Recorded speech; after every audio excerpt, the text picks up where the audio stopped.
The storm had passed by morning, but the damage it left behind changed everything. I was standing in the lower level of our convent, flashlight in hand, inspecting a section of the eastern foundation wall that had partially collapsed during the night. The stone was old. Some of it was original construction, nearly 6 centuries old. And when I pressed my hand against one section of the exposed interior surface, I felt something that stopped my breath completely. A draft, coming from the other side of solid stone. I moved my light closer.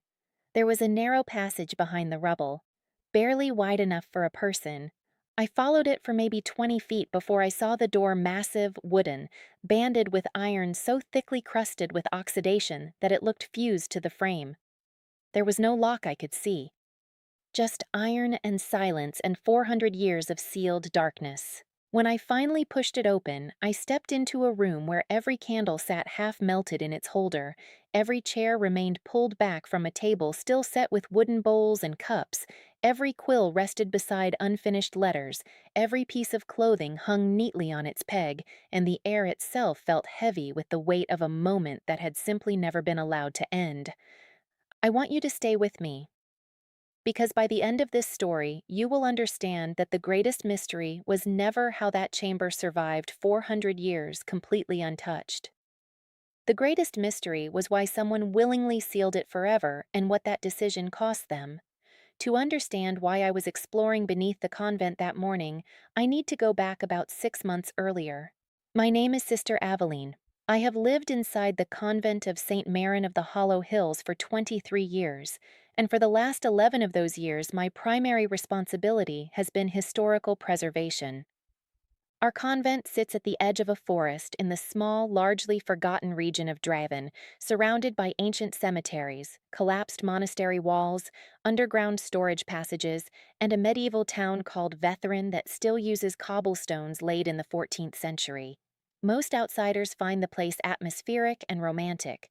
Those of us who live and work here know it is simply very, very old, and that old things demand careful, patient attention.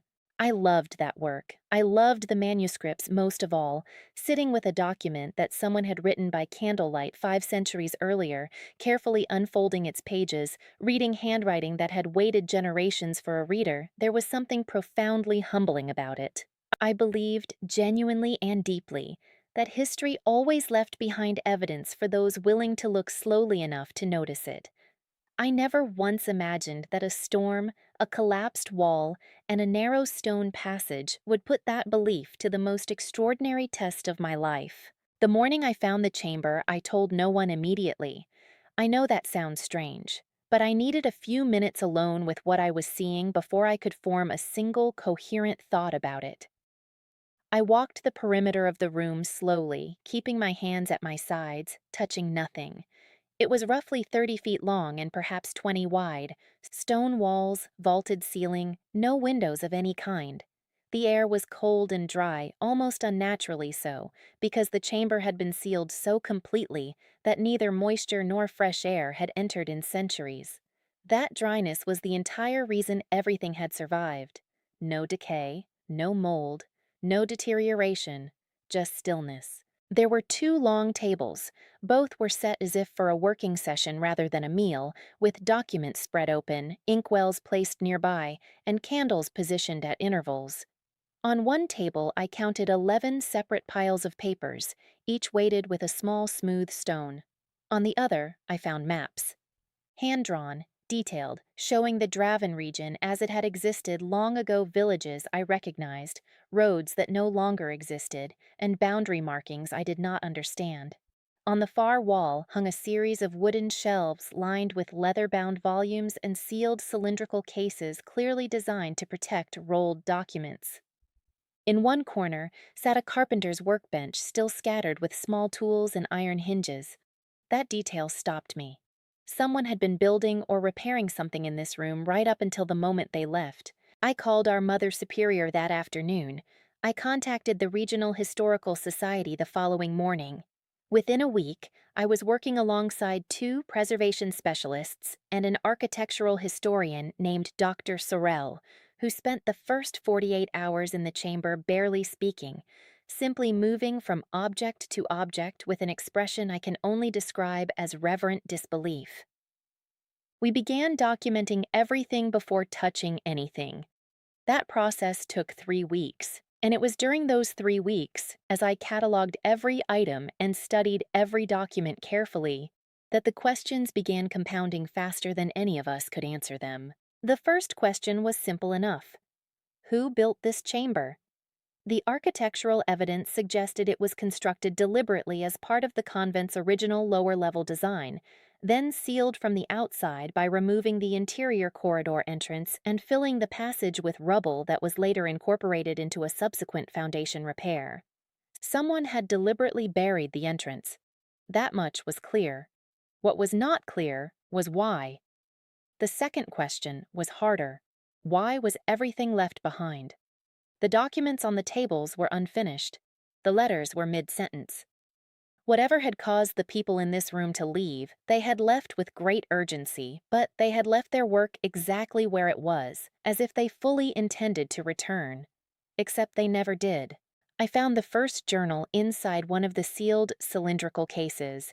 It was written by someone who identified herself only as the senior keeper, and it was dated across a period of approximately 8 months during what I could place roughly 400 years in the past, based on the political references and administrative language used. She wrote in a plain, methodical style, recording decisions rather than emotions. The journal described an ongoing effort to collect, organize, and preserve records belonging to families across the Draven region who were losing their legal standing, property rights, and civic identities as a result of a sweeping administrative consolidation being carried out by regional authorities at the time. Those families, farmers, tradespeople, craftsmen, teachers, were being erased from official records under a restructuring decree that regional authorities claimed was administrative modernization. The keeper and her network believed it was deliberate disenfranchisement, and they were quietly building evidence to prove it. That changed everything I thought I understood about the room. I went back through the document piles with completely new eyes. What I had initially identified as census records were actually duplicate copies of original family registrations carefully reproduced by hand before the originals were confiscated or destroyed. What I had cataloged as account books were actually cross-referenced property ledgers showing land ownership histories going back multiple generations for hundreds of Draven families. The maps were annotated with family boundary markings and village land assignments that corresponded to entries in the ledgers. And the unfinished letters on that first table were draft correspondence addressed to legal advocates and church representatives in distant cities, attempting to formally record and preserve the displaced family's claims before those claims disappeared entirely from any official record. This chamber was never a hiding place for wealth. It was an archive, a sanctuary for truth, built by ordinary people who understood that if the records disappeared, the families effectively ceased to exist in any legally or historically meaningful sense. The emotional turning point for me came on a quiet Tuesday afternoon when I found a small wooden box tucked beneath the workbench. Inside it were personal items, a child's drawing, a small braided bracelet, a folded family portrait painted on thin wood, a lock of hair pressed between 2 pieces of paper. Each one was labeled with a family name and a village. They were not historical artifacts. They were human evidence. Someone had collected these small personal things because they understood that legal documents preserve rights, but personal belongings preserve people. Whoever built this archive understood the difference, and they honored both. I sat on the stone floor of that chamber for a long time after I opened that box, and I understood something I will carry for the rest of my life. Those names on the ledgers, those village markings on those maps, they were not historical data points. They were hundreds of ordinary human beings whose futures had been quietly placed inside a sealed room by people willing to give everything they had to preserve something greater than themselves. The final revelation came from the last pages of the senior keeper's journal, which I had initially been unable to fully read due to damage at the binding. Dr. Sorrell carefully restored them over 2 painstaking weeks. The final entry was dated approximately 2 months after the others. The handwriting was different, steadier, more deliberate, as if written slowly and with great intention. It explained that the regional authorities had expanded their consolidation effort and were now searching archives, including the convent's own records. The keeper and her network had made a decision. They would seal the chamber from the outside, removing all evidence of its existence from the convent's architectural records, which they partially controlled. They would scatter, some returning to their families, some continuing advocacy work elsewhere. And they would accept that the chamber might never be found, that history might completely forget what they had preserved if it meant that someday, somehow, someone might open that door and find the truth intact. They sealed the chamber knowing they might never see it opened again. They sealed it anyway. The restoration work that followed took almost 2 years. Historians from 3 regional universities collaborated on cataloging and analyzing the materials. Legal scholars cross-referenced the property ledgers with surviving civic records from the region, identifying hundreds of family lines whose historical land claims could now be documented with extraordinary detail.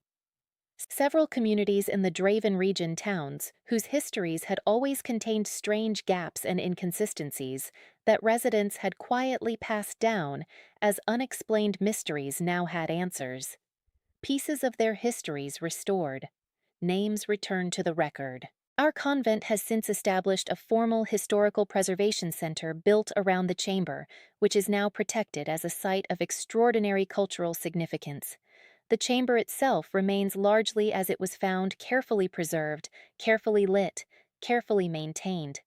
And visitors walk through it slowly, just as I did that very first morning, keeping their hands at their sides, understanding without being told that they are standing inside someone's final act of courage. I am changed by this in ways I do not have complete language for yet. My faith always taught me that sacrifice has meaning beyond the moment it is made. I believed that intellectually. But standing in that chamber, reading those letters, holding that small wooden box, I felt it in an entirely different place. Those people accepted historical invisibility as the price of historical truth. They stepped back into the dark so that the light they preserved might survive long enough to reach someone who needed it. Time never truly stood still in that chamber. What stood still was the moment of sacrifice, preserved in every object, left exactly where it was placed. And what survived across 400 years was not magic. It was the courage of people who believed the truth deserved to outlive them, even if they did not. I want to ask you something. If you had been the one to push open that iron door and step inside that room for the very first time, what would you have done? Tell me in the comments. I genuinely want to know what you were thinking as you listened, and if this ending completely changed what you believed that chamber was hiding, please share this story. Because somewhere out there is still a door waiting to be opened. And the truth behind it is always more extraordinary than whatever we expected to find.